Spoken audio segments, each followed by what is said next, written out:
बघा असं आहे की या संदर्भात निर्णय घेण्याचा अधिकार राज्य सरकारचा नाही, तो केंद्र सरकारचा अधिकार आहे। पण त्याच वेळी जसं इथे आपण अशा प्रकारे सगळ्यांना बाहेर जायला सांगितलंय, तसंच पाकिस्तानात देखील त्यांनी तेच केलेलं आहे।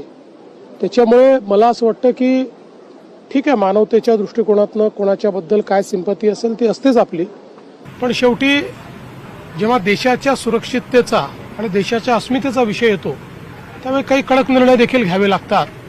खरं म्हणजे पाकिस्तानच्या सरकारला समजलं पाहिजे की त्यांची निर्भरता भारतावर आहे आणि ज्या प्रकारे आतंकवादाला ते समर्थन देतात, मानवतेचा एक प्रकारे जे ते खून करतात, मला असं वाटतं आज जगातला कुठलाही देश पाकिस्तान सोबत उघडपणे उभा राहू शकत नाही।